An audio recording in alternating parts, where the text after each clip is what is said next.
வணக்கம் மக்களே. அனைவருக்கும் மைவி3 ஆப் ஆட்ஸ் வாடிக்கையாளர்கள் அனைவருக்கும் ஃபர்ஸ்ட் ஆஃப் ஆல் வணக்கம்.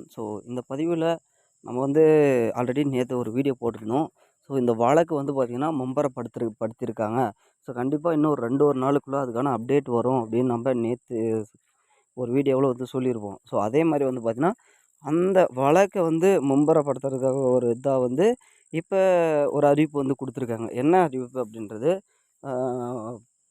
போலீஸ் அதாவது என்ன சொல்லியிருக்காங்க அப்படின்னு பார்த்தீங்கன்னா, மைவி3 மேலே புகார் கொடுக்கறதுக்கான அறிவிப்பு கொடுத்துருக்காங்க. இதே மாதிரி ஒரு 3 மாதத்துக்கு முன்னாடி இந்த மாதிரி ஒரு அறிவிப்பை கொடுத்தாங்க. யாரெல்லாம் பார்த்தீங்கன்னா இந்த மைவி3 பணம் எங்ககிட்ட வாங்கிக்கினாங்க, ஏமாற்றிட்டாங்க அப்படின்னு நினைக்கிறீங்களோ அவங்களாம் இது ஆதாரத்தோட வித் ஆதாரமுன்னு இன்க்ளூடிங் பண்ணியிருக்காங்க. அவங்களாம் இதில் கேஸ் கொடுக்கலாம் அப்படின்றத சொல்லியிருக்காங்க. அது எல்லாருக்குமே பார்த்துருப்பீங்க. மேபி ஒரு சிலர் பார்க்காம இருந்தீங்கன்னா அந்த சேனல் மூலிமா பார்க்குறவங்கள தான் ஓகே. அந்த மாதிரி பார்த்தீங்கன்னா கொடுத்துருக்காங்க. நீங்கள் யாரெல்லாம் அந்த கம்பெனிக்கிட்ட பணம் கொடுத்து ஏமாந்துங்கிறீங்களோ அப்படின்னு. ஆனால் பார்த்தீங்கன்னா அவங்க தெரிஞ்சுக்க வேண்டிய இன்னொரு விஷயம் என்ன அப்படின்னா, நம்ம யாருமே இந்த கம்பெனிக்கு நம்ம பணம் கொடுக்கல. நம்ம பார்த்திங்கன்னா பணம் கொடுத்து மாதம் மாதம் அந்த அமௌண்ட் கொடுக்குறேங்க அப்படின்ற மாதிரி நம்ம யாருமே இங்கே கொடுக்கல. அது அவங்களுக்கு தெரில போல் இருக்குது.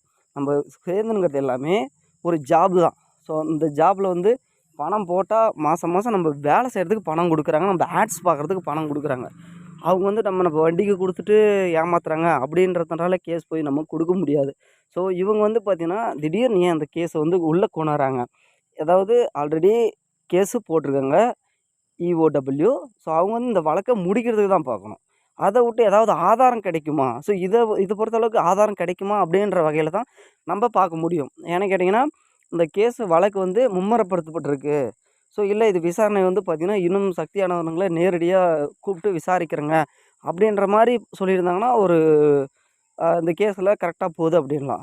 ஆனாலுமே நம்மளுக்கு அந்த மாதிரி ஒரு அப்டேட் கொடுக்காம யாரெல்லாம் புகார் அளிக்கிறீங்களோ, அதாவது எங்ககிட்ட எவிடன்ஸ் இல்லை, ஏதாவது எவிடன்ஸ் கொடுக்குறீங்களா, இது அந்த மாதிரி தான் இருக்குது. நம்ம யாருமே பணம் கொடுக்குறோங்க, அதாவது நாங்கள் பணம் கொடுக்குறோங்க நீங்கள் மாதம் மாதம் கொடுங்க அப்படின்றதோ, இல்லை நம்ம வட்டிக்கு கொடுக்குறதோ அந்த மாதிரி நம்ம கொடுக்கல. நம்ம கொடுத்துனுங்கிறது நம்ம செய்கிற வேலைக்கு சம்பளம் அவங்க கொடுக்க போகிறாங்க, அதுவும் வேலை தான். நம்ம அந்த ஆட்ஸ் எல்லாமே பார்த்துட்டு அதுக்கப்புறம் அதில் வர்ற நம்பர்லாம் போட தான் நம்மளுக்கு அந்த இதெல்லாம் வேலைலாம் முடித்தா தான்.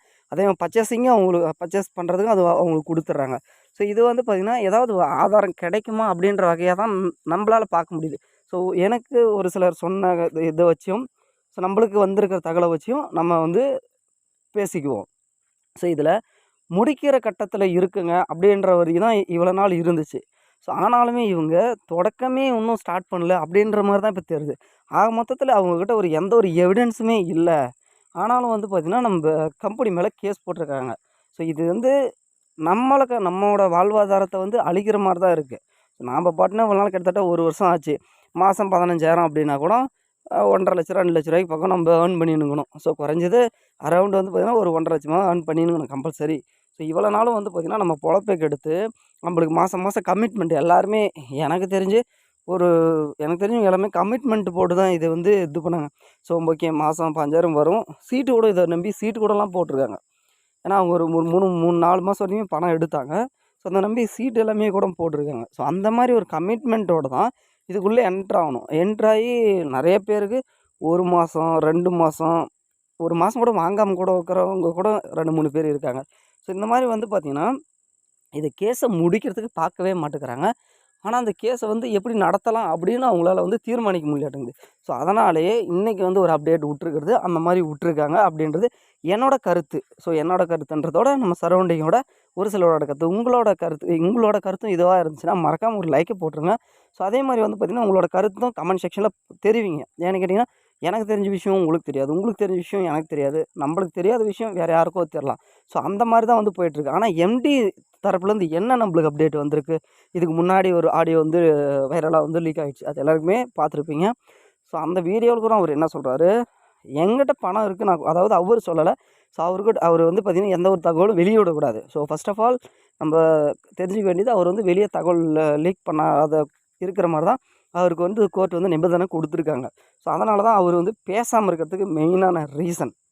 மற்றபடி அவர் பேசக்கூடாது அந்த மாதிரி எந்த ஒரு இதுவும் அப்படின்ற மாதிரி எதுவும் இது வரையும் அந்த மாதிரி எதுவும் நம்மளுக்கு தகவல் கிடைக்கல. ஸோ இதுதான் மெயினான ரீசனே, பேசக்கூடாது அப்படின்றனால தான். ஸோ அதுலேயும் ஒரு சிலர் கேட்டதுக்காக ஸோ இதை தான் சொல்லியிருக்காங்க. மக்களோட டோட்டல், அதாவது நம்ம கம்பெனியில் யார் யாரெல்லாம் இருக்காங்க, அவங்களுக்கு எவ்வளோ எவ்வளோ பேமெண்ட் பண்ணணும் அப்படின்ற வரையும், ஸோ அப்போ அந்த ஏ டு செட்டு எல்லாரோட டேட்டாவும் அவர்கிட்ட இருக்குது.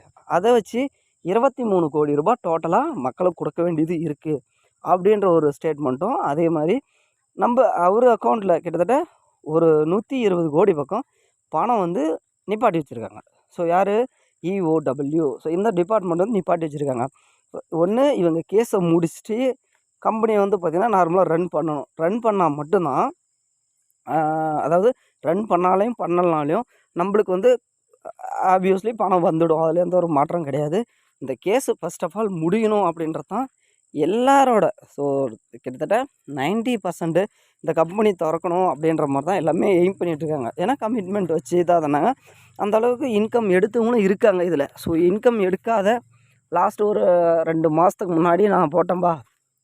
ஸோ அந்த மாதிரி இருக்கிறவங்களுக்கு தான் இதில் ரொம்பவே வந்து கஷ்டமான சூழ்நிலையாக இருக்குது. நான் இன்னும் ஒரே ஒரு பேமெண்ட்டு கூட இன்னும் எடுக்கலை. ஸோ அந்த ஒரு பேமெண்ட்டு கூட எடுக்காதனால அந்த மாதிரி ஒரு நம்பிக்கை போயிடுது. ஸோ தேவையில்லாமல் இதுக்குள்ளே நம்ம வந்துட்டுங்களோ அப்படின்ற மைண்ட் தாட் எல்லாமே எல்லாருமே ஒரு சிலர் சொல்கிறதுனால இந்த மாதிரி மேபி இருக்கலாம், இது மாதிரி இருக்கலாமோ அப்படின்ற மாதிரி ஒரு தாட் வருது அப்படின்னு சொல்கிறாங்க. ஸோ இது முழுக்க முழுக்க வந்து பார்த்திங்கன்னா காரணம் 90%ன்றத விட 100% இதுக்கான காரணம் இந்த கேஸ் வழக்கு போட்டது தான். ஸோ வழக்காவது விசாரித்தாங்களா அப்படின்னு பார்த்தீங்கன்னா கண்டிப்பாக கிடையாது. அவர் வந்து சிறையில் போட்டாங்க. அதுக்கப்புறம் நிபந்தனை ஜாமீன் அப்படின்ற பேரில் வெளியே விட்டாங்க. ஸோ வெளியே வந்து அறிவிப்பும், எந்த ஒரு அறிவிப்பும் மக்களிடையே வந்து லீக் பண்ணக்கூடாது அப்படின்னு சொன்னாங்க. ஸோ இந்த கேஸாவது எடுத்து நடத்துவாங்க அப்படின்னு பார்த்தா, ஏன் எடுத்து நடத்த மாட்டேங்கிறாங்க அப்படின்னு சுற்றி வளைச்சி பார்த்தா, அவங்கக்கிட்ட சாட்சியே இல்லை அப்படின்ற மாதிரி, ஆதாரமே இதுவும் இல்லைன்ற மாதிரி தான் இன்றைக்கி வந்து அப்டேட்டில் தெரிய வருது. ஏன்னா அவங்க கேட்டது யாரெல்லாம் வந்து பார்த்திங்கன்னா ஏமாந்துருக்கீங்களோ, பணம் கொடுத்து ஏமாந்துருக்கீங்களோ அவங்களாம் வந்து கம்ப்ளைண்ட் கொடுங்க அப்படின்ற மாதிரி சொல்லியிருக்காங்க. ஸோ இது வந்து பார்த்தோன்னா தேவையான ஆதாரங்கள் இருக்கணும் அப்படின்றதையும் சொல்லியிருக்காங்க. ஸோ இது வந்து பார்த்திங்கன்னா கம்ப்ளைண்ட் கொடுக்கலாமா வேணாவா அப்படின்றது எல்லாருக்குமே ஒரு கொஸ்டினாக இருக்கும். ஸோ இது வந்து 90% வந்து பார்த்திங்கன்னா கம்ப்ளைண்ட் நம்ம கொடுக்குறதா, எப்படி கொடுக்குறது அப்படின்ட்டு. ஸோ கம்ப்ளைண்ட் கொடுக்குறது அப்படின்றது உங்களோட தனிப்பட்ட விருப்பம். ஸோ மேக்ஸிமம் வந்து பார்த்திங்கன்னா கம்ப்ளைண்ட்டு கொடுக்க யாரும் முன் வரல அப்படின்றப்ப கம்ப்ளைண்ட் கொடுக்குறதோட எங்களை இதுலேருந்து ரிலீஃப் பண்ணி விடுங்க, அந்த வழக்க முடிங்க. ஆல்ரெடி கம்ப்ளைண்ட்டே இல்லாமல் தான் நீங்கள் கேஸ் எடுத்துருக்கு. இது இந்த மாதிரி தான் வந்து பார்த்திங்கன்னா கொஸ்டின்ஸாக இருக்கட்டும், கமெண்ட்ஸாக இருக்கட்டும், எல்லாமே இந்த மாதிரி தான் வந்து பார்க்குறதா இருக்க வழியோ, மற்றபடி இது வந்து நீங்கள் இதுக்கு ஃப்ராடு கம்பெனி, இது வந்து ஃபேக்கான கம்பெனி, அந்த மாதிரி ஒரு இது நெகட்டிவ் அந்த மாதிரி எதுவும் பார்க்க முடியல. ஸோ இப்போ ஏன் அந்த பணத்தை கொடுக்க மாட்டேங்கிறாங்க? ஸோ ஒரு வேளை இன்னொரு டவுட் எல்லாருக்குமே இருக்கலாம். ஒரு வேளை கம்ப்ளைண்ட் கொடுத்தாங்கன்னா என்ன நடக்கும் அப்படின்னா, ஸோ கம்ப்ளைண்ட் கொடுத்தாங்கன்னா என்ன நடக்கும்? அந்த கம்பெனியை இழுத்து அவ்வளோ சீக்கிரம் மூட மாட்டாங்க. ஸோ தேவையான ஆதாரங்கள் கண்டிப்பாக வேணும். அந்த கம்பெனியை வந்து பார்த்திங்கன்னா இழுத்து மூடிடுவாங்க அப்படின்றது எல்லாருமே வந்து பார்த்திங்கன்னா நினச்சிருக்காங்க. ஸோ அவ்வளோ சீக்கிரம் வந்து பார்த்திங்கன்னா ஒரு கம்பெனி இழுத்த முடியாது. இதுக்கு மக்கள் சப்போர்ட் இருக்குது. ஸோ எல்லாருமே ஆல்ரெடி நம்ம போராட்டம் அப்படின்ற மாதிரி சொல்லியிருந்தோம். இது மெயினான இன்னொரு விஷயம் என்னென்னா, போராட்டத்துக்கு இது இப்படியும் சொல்லியிருக்காங்க. ஒரு சிலரோட கருத்து இப்படியாவும் இருக்குது. ஸோ இந்த போராட்டம் பண்ணுறாங்க, இந்த போராட்டம் பண்ணுறதுனால தான் இந்த மாதிரி வந்து ஒரு இதை வந்து சொல்லியிருக்காங்க, கம்ப்ளைண்ட் கொடுங்க அப்படின்ற மாதிரி சொல்லியிருக்காங்க, அதை நிப்பாட்டுறதுக்காக அப்படின்னும் இன்னும் ஒரு சிலர் வந்து சொல்கிறாங்க. ஸோ இது எந்த அளவுக்கு அது உண்மை இருக்குது அப்படின்றது தெரியலை. அதான் உண்மை.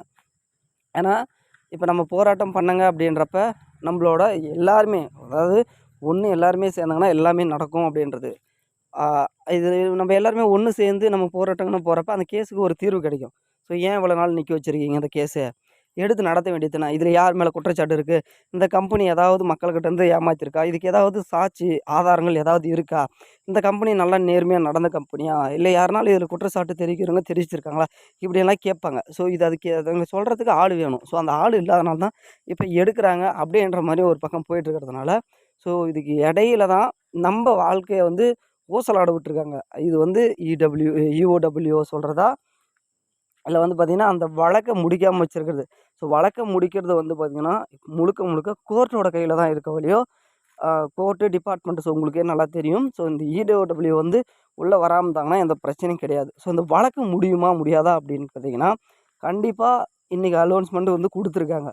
இன்னும் கரெக்டாக 1 வாரம் வரைக்கும் வந்து டைம். ஸோ அந்த 1 வாரத்துக்குள்ளே ஏதாவது நம்மளுக்கு அப்டேட் எம்டி வகையிலேருந்து கண்டிப்பாக வரும். இந்த கேஸை முடிக்கிறதுக்கான. ஏன்னா நம்மளுக்கு எந்த அளவுக்கு பாசிபிள் இருக்குது அப்படின்னு பார்த்தீங்கன்னா, ஒரு 90% இந்த கேஸ் ஆனது இன்னும் 1 மாசத்துல கண்டிப்பா முடிஞ்சிரும். நெக்ஸ்ட் மந்த்தெல்லாம் கண்டிப்பா முடிஞ்சிரும். ஏன்னா ஆல்ரெடி நம்ம சொல்லிட்டோம், அப்டேட் வந்து குடுத்துருக்கோம். இந்த மாரி அப்டேட் வரப்போகுது அப்படின்ட்டு. ஸோ நெக்ஸ்ட் இல்லைனா வந்து போராட்டம் தான் பண்ணுவாங்க. ஸோ போராட்டம் பண்ணுறப்ப அந்த கேஸை முடிச்சே ஆகணும். மக்கள் குறைய தீர்த்து வச்சே ஆகணும். ஸோ இவ்வளோ நாள் வெயிட் பண்ணிட்டீங்க. இன்னும் ஒரே 1 மாசத்துல இதுக்கான டோட்டல் வேலையும் முடிய போகுது. ஸோ கண்டிப்பா இந்த பதிவு உங்களுக்கு வந்து யூஸ்ஃபுல்லா இருந்திருக்கும். ஏன்னா எவ்வளோ டவுட் இருக்கோ அவ்வளோ கிளியர் பண்ணிட்டேன். ஸோ வேறு ஏதாவது டவுட் இருந்துச்சுன்னா கமெண்ட் செக்ஷன்ல பண்ணுங்க. நானும் டவுட்டை கிளியர் பண்ணுறேன். நன்றி, வணக்கம்.